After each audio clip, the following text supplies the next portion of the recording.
चलिए एक पल के लिए एक ऐसी जगह की कल्पना करते हैं, घने जंगलों के बीच, जहां काले बादल छाए हैं, बिजली कड़क रही है और मूसलाधार बारिश हो रही है। मीलों तक कोई इंसान नहीं है और ठीक बीचों बीच खड़ा है एक बेहद प्राचीन, रहस्यमयी और वीरान महल। इस अनोखे एक्सप्लेनर में एक बार फिर से स्वागत है, जहां हम एक ऐसी रोंगटे खड़े कर देने वाली लोक कथा को खंगालने वाले हैं जो सिर्फ डराती नहीं है, बल्कि अहंकार और सच्चाई के बीच की एक बहुत ही खौफनाक लड़ाई को हमारे सामने रखती है। इस पूरी कहानी में जबरदस्त सस्पेंस है, काला जादू है और एक ऐसा नैतिक सबक है जो आज के समय में भी बिल्कुल सटीक बैठता है। मैं तुम्हारा ही इंतजार कर रही हूँ। जिस दिन तुम आओगी, उस दिन ये दुनिया मेरी मुट्ठी में होगी। जरा सोचिए, ये खौफनाक शब्द एक विशाल, सुनसान कमरे में रखे एक जादुई आईने के अंदर से गूंज रहे हैं, और इन्हें कहने वाली है एक बेहद खूबसूरत लेकिन उतनी ही खतरनाक राजकुमारी चंद्रलेखा। वो सदियों से किसी खास इंसान का इंतजार कर रही है। ये एक ऐसी प्रतिज्ञा है जो इस पूरी थ्रिलर कहानी की नींव रखती है। कहानी का पहला अध्याय शुरू होता है a trap in the storm. अब होता क्या है कि इस भयानक तूफान के बीच कुछ बेखबर मुसाफिर इस खौफनाक जाल में फंसने वाले हैं। मूसलाधार बारिश में धनराज और उसकी पत्नी लाजवंती की बग्गी इसी भयानक जंगल में फंस जाती है। तभी उन्हें दूर चमकता हुआ एक महल दिखाई देता है। अब यहाँ दोनों के स्वभाव का अंतर देखिए। धनराज बहुत सतर्क इंसान है। उस एक सुनसान और खूंखार जंगल में इतना साफ सुथरा महल देखकर तुरंत शक हो जाता है। वो बग्गी में ही रुकना चाहता है। लेकिन दूसरी तरफ है उसकी पत्नी लाजवंती, जो भूख के मारे इतनी बेताब है कि वो सामने दिख रहे खतरे को पूरी तरह नजरअंदाज कर देती है और महल में जाने की जिद पकड़ लेती है। और सच मानिए, ये जल्दबाजी ही उनके लिए सबसे बड़ी मुसीबत बनने वाली है। और उनकी यही जिद उन्हें ले जाती है कहानी के दूसरे हिस्से में, द मिरर्स डेडली फीस्ट। इस अजीब से सन्नाटे वाले महल में कदम रखते ही एक बहुत ही रहस्यमयी घटना होती है। अचानक से दीवार पर लगी एक मशाल अपने आप जल उठती है और सामने प्रकट होती है राजकुमारी चंद्रलेखा। कमाल की बात यह है कि इस पूरे महल में कोई सेवक नहीं है, कोई हलचल नहीं है, फिर भी मेहमानों के लिए एकदम ताज़ा और गर्म खाना सजा हुआ है। चंद्रलेखा बहाना बनाती है कि वो एकांत के लिए यहाँ आती है और खुद खाना बनाती है। अब सतर्क धनराज को तो दाल में कुछ काला लगता है, इसलिए वो खाना खाने का सिर्फ दिखावा करता है। लेकिन भूखी लाजवंती, वो बिना कुछ सोचे समझे पेट भरकर खा लेती है। इसके बाद जो नज़ारा दिखता है वो सच में दहला देने वाला है। चंद्रलेखा उन्हें एक कमरे में ले जाती है जहां इंसानों की कई मूर्तियां रखी हैं। असल में ये चंद्रलेखा का जाल है। वो जिंदा रहने के लिए अपने मेहमानों को पत्थर में बदलकर उनकी उम्र चुरा लेती है। जादुई खाना खाते ही लाजवंती रंग बिरंगी किरणों में घिरती है और हमेशा के लिए पत्थर की मूर्ति बन जाती है। उस रात घटनाक्रम बहुत तेजी से बदलता है। अपनी आंखों के सामने अपनी पत्नी को पत्थर बनता देख धनराज दहशत में आ जाता है और महल से भाग निकलता है। वो अंधेरे जंगल में बदहवास दौड़ रहा है और चंद्रलेखा एक खूंखार साई की तरह उसका पीछा कर रही है। वो बस धनराज को पकड़ने ही वाली होती है कि तभी सूरज की पहली किरण निकल आती है और यहीं इस कहानी का एक बहुत बड़ा राज खुलता है। इस जादुई खलनायिका की सबसे बड़ी कमजोरी, वो सूरज की रोशनी बर्दाश्त नहीं कर सकती। धूप पड़ते ही उसे तड़पकर वापस महल में भागना पड़ता है और वो फिर से उसी आईने में कैद हो जाती है।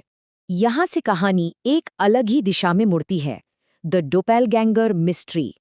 खौफनाक जंगल को पीछे छोड़कर हम पहुंचते हैं एक बहुत ही शांत और सुंदर गांव में, जहां अर्जुन और पूजा नाम के दो युवा विवाह के बंधन में बंधने वाले हैं। अर्जुन के पिता गांव के जमींदार हैं और उन्होंने बचपन में ही अपने दोस्त धनराज की बेटी से ये रिश्ता तय किया था। लेकिन तभी एक बहुत बड़ा ट्विस्ट आता है। घायल और डरा हुआ धनराज जब जमींदार की हवेली पहुंचता है तो उसकी नज़र दीवार पर टंगे पूजा के एक चित्र पर पड़ती है। वो चित्र देखते ही धनराज बुरी तरह कांप उठता है और चीखने लगता है। वो कहता है कि यही, बिल्कुल यही वो चुड़ैल है जिसने उसकी पत्नी को पत्थर का बना दिया। अब यहाँ एक बहुत ही गहरा सवाल उठता है। सोचने वाली बात है, एक दयालु और सीधी सादी गांव की लड़की जो अर्जुन से इतना सच्चा प्रेम करती है, वो सदियों पुरानी लोगों की जान लेने वाली कोई मायावी शक्ति कैसे हो सकती है? इस भयानक खुलासे की वजह से जमींदार तुरंत शादी तोड़ देता है। अर्जुन भी इस रहस्य के आगे बेबस हो जाता है और बेचारी पूजा पूरी तरह से असमंजस में पड़ जाती है कि आखिर ये सब क्या हो रहा है। इस अनसुलझे रहस्य का जवाब छुपा है कहानी के अगले भाग में, echoes of a past life. अपने प्रेम और अपनी बेगुनाही को साबित करने के लिए पूजा हार मानने वालों में से नहीं है। वो इस अलौकिक रहस्य की जड़ तक जाने की ठान लेती है और गांव के एक सिद्ध साधु के पास पहुंचती है। साधु जब उसकी हथेली की असाधारण लकीरें देखता है तो वो भी हैरान रह जाता है। वो बताता है कि धनराज अपनी जगह बिल्कुल सच कह रहा था, लेकिन इस भयानक श्राप को खत्म करने की ताकत सिर्फ और सिर्फ पूजा के पास है। साधु एक बहुत बड़ा राज खोलता है। उस चुड़ैल के प्राण उसी जादुई आईने में बसे हैं। अगर आईना टूट गया तो सब ठीक हो जाएगा। इसके बाद साधु एक शक्तिशाली मंत्र पढ़ता है और पलक झपकते ही पूजा को सीधे उसी डरावने महल के अंदर टेलीपोर्ट कर देता है, बिल्कुल शेर की मांद में। और फिर सामने आती है अतीत की वो सच्चाई, the tale of two sisters. महल के उस खौफनाक सन्नाटे में पूजा का सामना आईने से बाहर निकली अपनी ही हमशक्ल राजकुमारी चंद्रलेखा से होता है। और यहीं पर सदियों पुराना वो राज खुलता है। असल में कई 100 साल पहले राजा विक्रम की 2 जुड़वा बेटियां थीं, चंद्रलेखा और वसुंधरा। दोनों की शक्ल तो बिल्कुल एक जैसी थी, लेकिन उनका स्वभाव जमीन और आसमान की तरह अलग था। चंद्रलेखा बेहद अहंकारी थी। उसे अपनी बाहरी सुंदरता का बहुत घमंड था और वो ताकत पाने के लिए काले जादू तक का इस्तेमाल करती थी। जबकि दूसरी तरफ थी वसुंधरा, जो अब पूजा के रूप में पुनर्जन्म ले चुकी है। वसुंधरा अंदर से दयालु थी, सच्ची थी और उसका दिल बिल्कुल साफ था। तो फिर चंद्रलेखा इस आईने में कैद कैसे हुई? बात उस वक्त की है जब वीरगढ़ के राजकुमार आदित्य को दोनों बहनों में से किसी एक को अपनी रानी चुनना था। उन्होंने बाहरी सुंदरता को नहीं, बल्कि वसुंधरा की आंखों में दिखने वाली दया और अच्छाई को चुना। बस यहीं चंद्रलेखा का अहंकार पूरी तरह से टूट गया। ईर्ष्या और गुस्से में अंधी होकर उसने पूरे राज्य को बर्बाद करने की धमकी दे डाली। तब मजबूर होकर राजगुरु ने अपने तप से चंद्रलेखा को उसी आईने में कैद कर दिया, जिस आईने और जिस खूबसूरती पर उसे सबसे ज्यादा घमंड था। और अब हम पहुंचते हैं इस थ्रिलर के क्लाइमैक्स पर, शैटरिंग द डार्कनेस। सदियों बाद दोनों बहनें एक बार फिर आमने सामने खड़ी हैं। पूजा अब समझ चुकी है कि वो पिछले जन्म में वसुंधरा थी।